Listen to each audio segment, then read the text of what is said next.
안녕하세요. 저는 29살 직장 다니는 여자입니다. 전 남자친구와는 연애를 대학교 다니던 시절부터 7년이라는 긴 시간 동안 연애를 했습니다.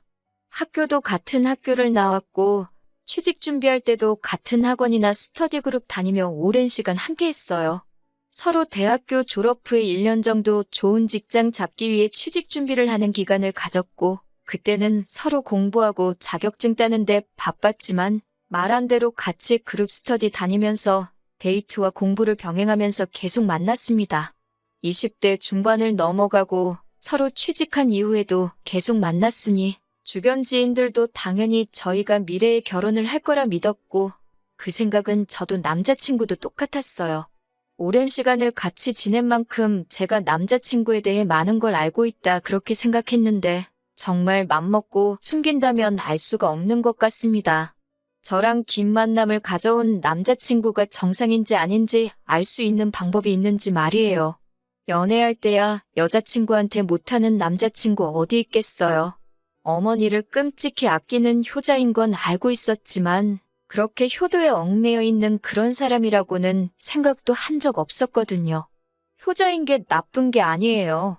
저도 제 스스로 저를 효녀라고 칭하니 조금 부끄럽기는 하지만 부모한테 잘하기 싫은 자식도 세상에 어디 있겠어요? 둘 다 홀어머니 밑에서 자라왔고 취직 후에 각자 어머니에게 생활비주로 돈 보내고 있습니다. 그동안은 연애만 하고 있었지만 서로 나이도 있고 주변 사람들이 저희들에게 너네 결혼은 언제 할 예정이냐는 질문을 하도 많이 받다 보니 자연스럽게 우리 둘 사이에서도 슬슬 결혼 이야기가 오가기 시작했어요. 서로에 대해서 속속들이 알고 있었기 때문에 모아둔 돈이 얼마 있네 이런 이야기는 하지 않았습니다. 그런데 남자친구가 어느 날 갑자기 결혼에 대해 이야기하면서 저한테 딱 하나만 들어달라는 부탁을 해왔습니다. 자기가 집도 해오고 다 해온다고 혼수나 예단 이런 것도 다 필요 없답니다. 단 하나, 자기 어머니를 모시고 사는 것, 이거 하나뿐이라고 하더라고요. 너무 당당하게 그 정도는 쉽지 않겠냐고 물어보길래 어이가 없었어요. 그게 뭐가 쉽냐? 결혼 조건 중에 제일 어려운 게 아니냐고 장난치지 말라고 되받아쳤죠. 서로 다른 직장을 다니며 회사 가까운 곳으로 자리 잡아 둘 다 자취를 하고 있는 상황이었거든요.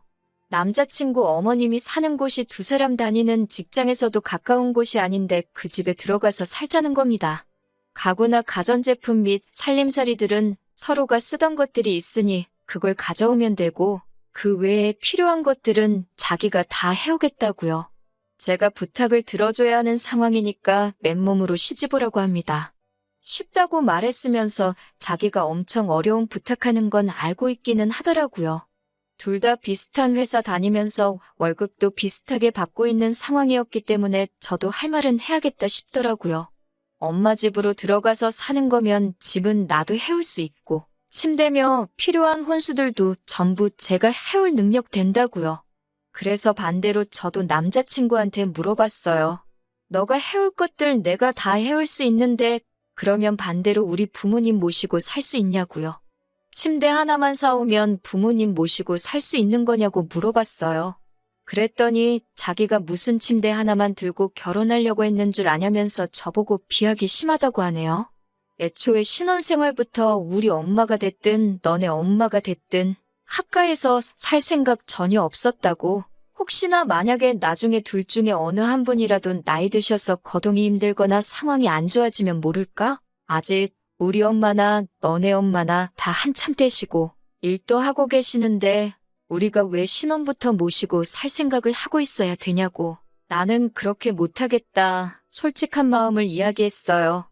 그랬더니 남자친구가 저한테 그래? 그럼 너는 나랑 결혼 못하겠네. 이렇게 자신있게 대답하더라고요. 그때 느꼈어요.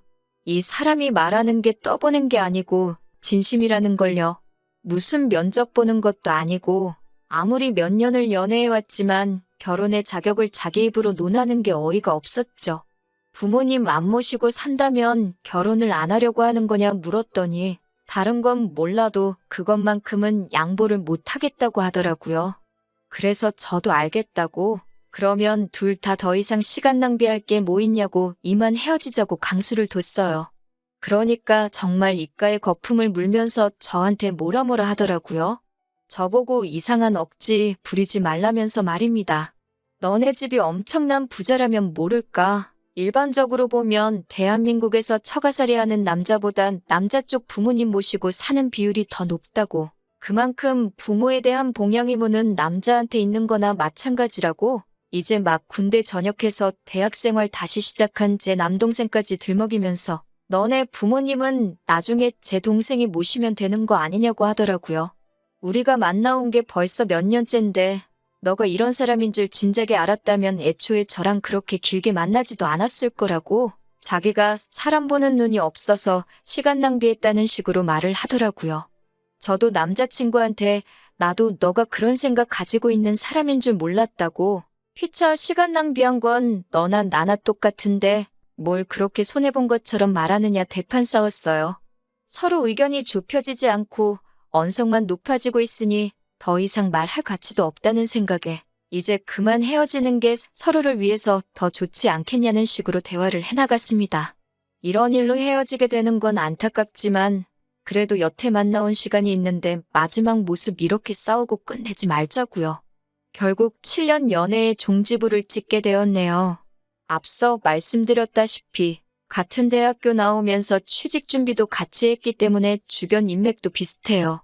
저희들 오래 알고 봐온 사람들 많고 그 사람들 당연히 저희가 결혼하는 걸로 알고 있었을 테니 헤어지는 이유 솔직하게 말하면 주변 사람들한텐 너가 욕먹을 거라고.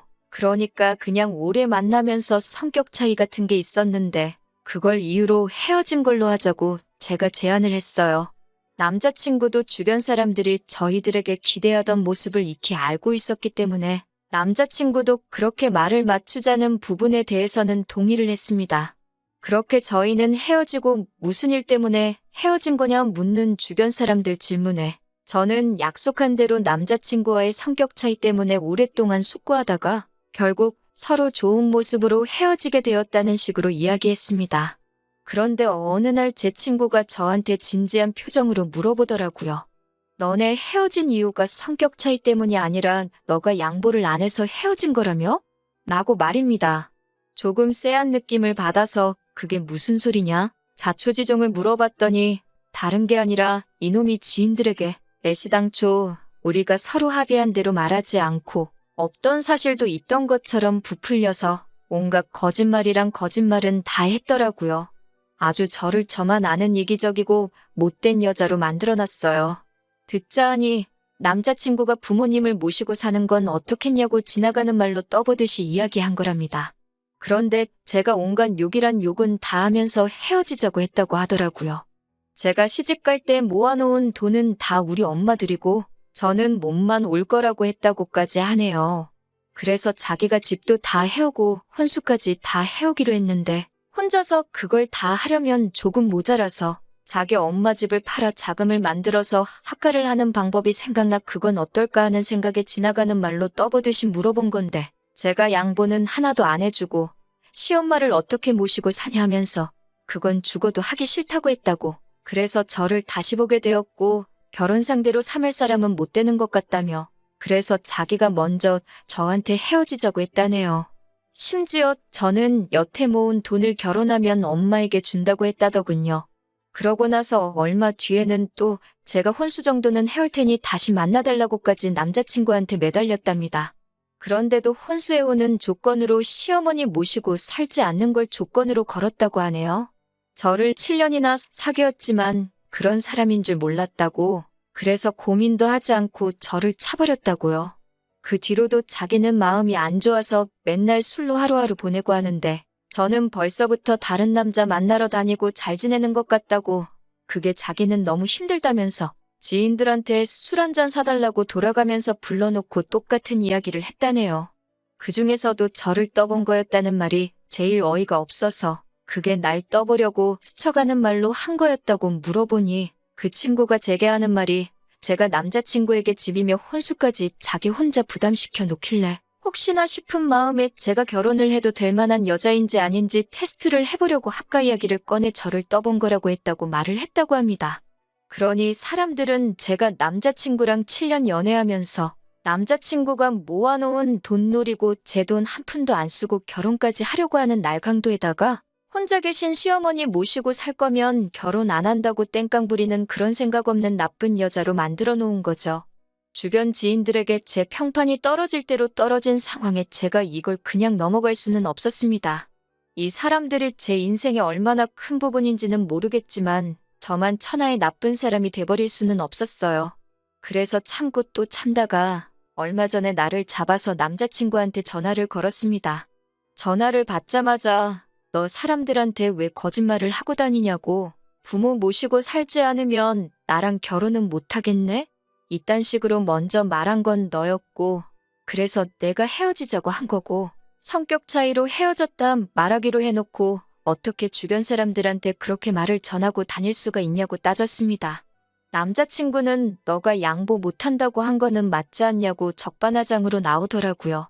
하도 남들에게 거짓말을 하고 다녀서 그걸 진짜라고 혼자 믿고 있는 거 아니냐고, 그리고 내가 언제 맨몸으로 시집 간다고 했냐고, 그것도 너가 너네 엄마 모시고 사는 조건이랍시고 먼저 말 꺼낸 거 아니냐고 따졌죠. 서로 시간 낭비하지 말자고 좋게 헤어지자고 해서 서로 동의해놓고 뒤로는 어떻게 내 호박씨를 까고 다닐 수 있느냐고 했죠. 그러니까 전화기 너머로 소리를 고래고래 지르면서 그게 어딜 봐서 좋게 헤어진 거냐 따지더군요. 너가 효심이라고는 눈꼽만치도 없는 사람이었다는 것만 해도 자기한테는 충격적이었다고, 만약에 진짜 우리가 결혼을 했어도 자기 엄마한테 엄청 못했을 거라며 땡깡을 부리더군요.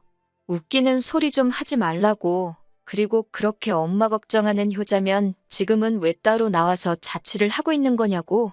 진작부터 엄마 집에서 살면서 효도하고 살았으면 모를까? 왜 꼭 결혼을 하고 나서야 엄마랑 같이 살려고 하는 거냐고 따졌습니다. 왜 꼭 효도를 결혼하고 나서부터 하려고 하는 거냐고. 진작부터 어머니 봉양하면서 살고 있었으면 모시고 살겠다고 말했을 때 너가 엄마를 끔찍하게 생각하는 걸 알고 생각이라도 해봤겠는데, 여태까지 대학생 시절부터 자취하면서 따로 살았으면서 왜 이제 와서 효자인 척 하느냐고 한마디 했죠. 그리고 합가 또한 사전에 저한테 비슷한 말 한 번 한 적이 없고, 결혼할 때 다 돼서 깜빡이도 안 켜고 일방적으로 그렇게 해야 한다 통보한 거는 너 아니냐고 계속 쏘아붙이니 자기가 주변 사람들한테 해놓은 거짓말이 앞뒤가 안 맞는다는 걸 느꼈는지 아무 말도 못하고 있더군요. 그러다 한참 뒤에야 어쨌든 너는 모시고 살 생각이 없는 거 아니냐고, 그게 이기적인 거라고 하더라고요. 여기까지 듣고 있으니 더 말할 것도 없다 생각해서 할 말 다 했다고, 뒤로는 거짓말하고 다녀도 전화기로는 솔직해줘서 고맙다고 이야기했어요. 남자친구가 무슨 소리냐고 물어보길래 몰래 준비한 깜짝 이벤트를 공개해줬습니다. 여태까지 통화한 거는 스피커폰이었고 지금 나 혼자 있는 게 아니라고요. 내 옆에 지금 너가 나에 대해 거짓말하고 다닌 사람들 전부 한자리에 모아놓고 다들 들을 수 있게 스피커폰으로 전화한 거였다고. 뒤로는 나 몰래 모두에게 거짓말하고 다녔지만 이렇게 스스로 오해 풀어줘서 고맙다고 했습니다. 지인들을 공유하다 보니 남 일에 관심 많고 여기저기 떠벌리기 좋아하는 지인들도 많았어요. 최대한 우리 공통된 지인들에게 이 모든 진실을 속속들이 알려줄 만한 사람들로 엄선해서 자리를 만들었습니다. 남자친구는 제가 저 혼자서 전화를 걸었다고 생각하고 그 사람들이 모여있는 자리에서 사건의 전말을 자기 입으로 다 불어버리고 만 것이죠.